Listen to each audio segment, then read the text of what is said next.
guys, it's Corey and welcome back to my channel.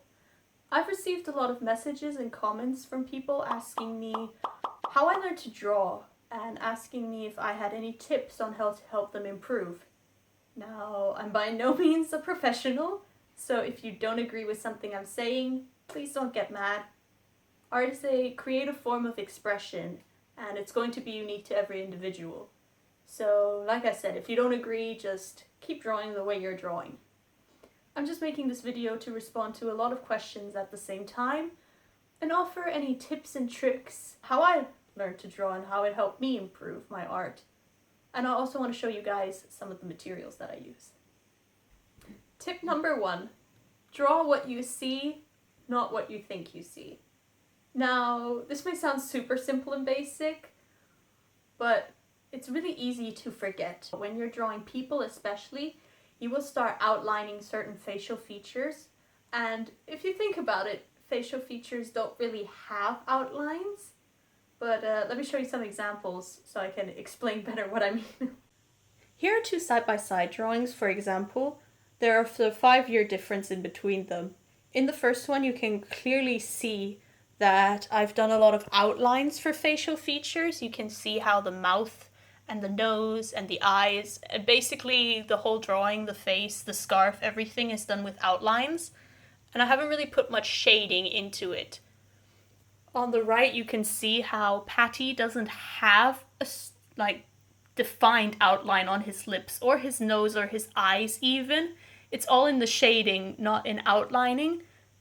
This is very clear to see when you're saying, draw what you see, not what you think you see. You will think the nose has a certain shape or that the lips have a certain definition to them, but that's just done by shading. Just look at the way the lips are shaded and shade them exactly the way you see them on the photograph or in real life. Don't start imagining that things have outlines when they're really not there. Tip number 2, exaggerate highlights and shadows. This is especially important when you're drawing from a photograph because you'll be viewing a 2D image, and in your drawing you want to make it look as 3D and realistic as possible. So by exaggerating the highlight and the shadows, you'll be giving more depth to your drawing. A good way to improve this or practice this is by drawing objects from in front of you. Like this you will really get an understanding for depth, and starting with objects is usually easier. Okay, so this is a painting I did about 7 years ago, and you can see I didn't add a lot of shadow or highlight in this painting because her face still looks very 2D and flat.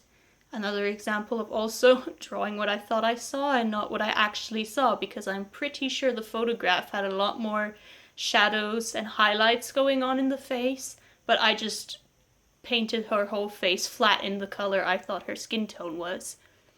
But yeah, you can see there's not a lot of shading, not a lot of highlight, and there's no depth to the piece, and it looks pretty 2D and flat.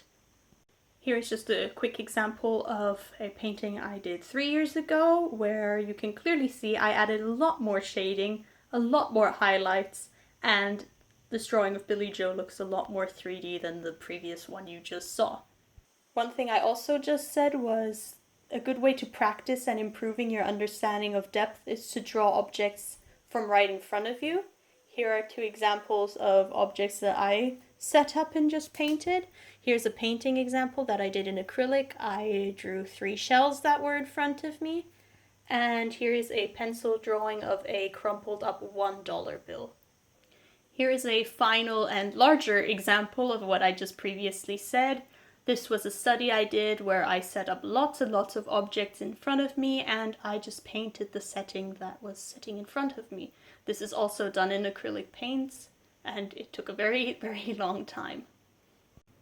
Tip number 3.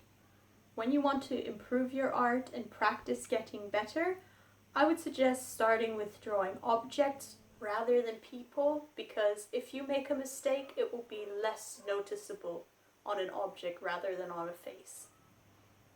Here are just some examples of objects that I was drawing when I was starting to practice and improve my different mediums, so I drew objects in a lot of different materials.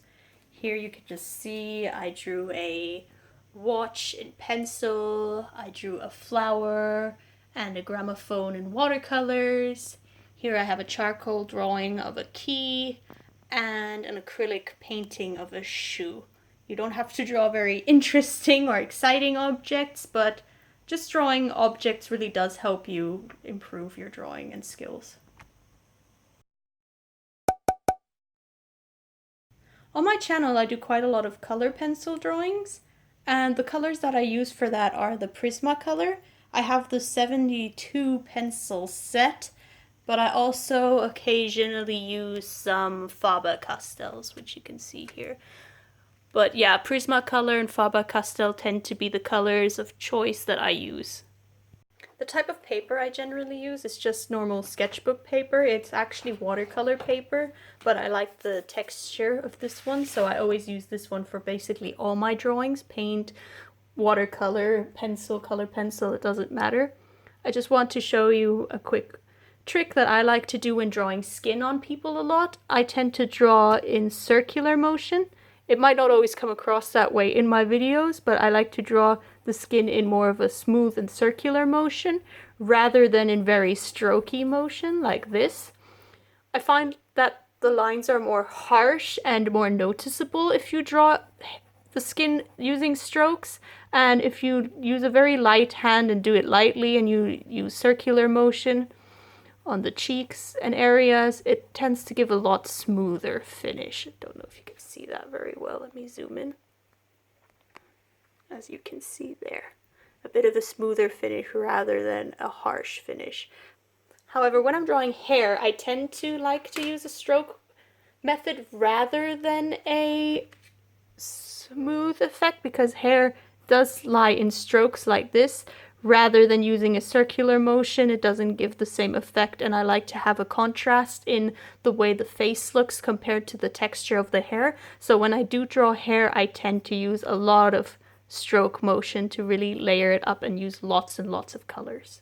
And these are the pencils that I use. They are from Staedtler, and they have the variety from 6B all the way up to 4H, and this is always enough to accommodate the shading for all of my drawings so far. So these tend to be the ones I've used for the other pencil drawings you've seen on my channel: Patty, Vic, and Kellen, and Andy Biersack. For all of these drawings, I use these Staedtler ones.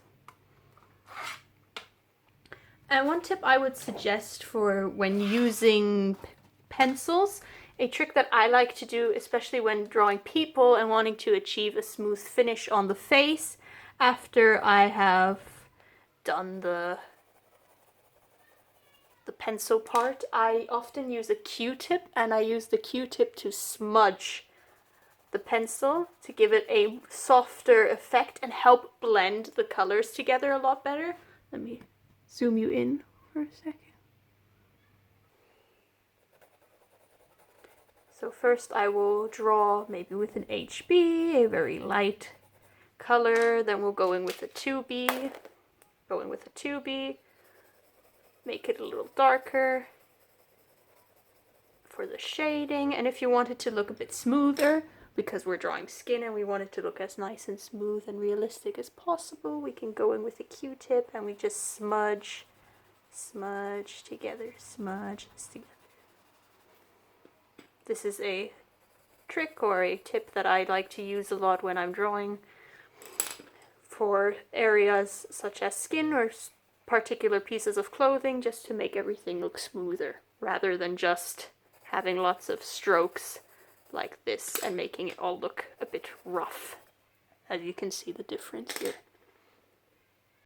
Now, my favorite acrylic paints to use are the heavy body acrylics from Liquitex. These are 100% my favorite acrylic paints, but they're also very expensive. So what I suggest, or what I do at least, is I buy cheap paints, like these ones, from places, from a Chinese store, from Lidl, from other places where you can get lots and lots of colors for quite cheap. They're not the best quality, but I then mix them with these. I only buy the heavy bodies in black and white. They're the two predominant colors and the main colors I tend to use a lot. And it's really easy to just if you want, just add a hint of the white or a hint of the black into your colors if you want to give it a thicker and richer quality to them, and it really does save a lot of money. For watercolors, I tend to use these ones. They are from Stabilo and they are more like watercolor pencils, but I prefer using these over the ones in a palette. I tend to take a color and either you can draw with it and then take a brush with water and wipe over it, or what I usually do is I wet the brush and I just dip into the color. I feel like the colors are a lot richer and thicker and easier to build with pencils. However, if you don't want to invest in such a large set of colors, you can also use normal ones from a palette. I also have the ones from Pelikan, which I sometimes use. And these are your standard, typical, what you would imagine more watercolors to look like. And these are also very, very good. I also use these ones. The last and most important tip is to have fun. That sounds super cheesy, but it's true. Because when you're practicing drawing, the more you enjoy it, the better you'll get at it, as it is with everything really. So really you need to make sure you're drawing something you enjoy, and you'll definitely get better and you'll have a lot more fun when you're practicing. Patty is back on the wall, and I hope I was able to offer a little bit of insight into the way I draw, what helped me get better, and answer some of your guys' questions. Let me know if this video was helpful by subscribing to me and giving me a like.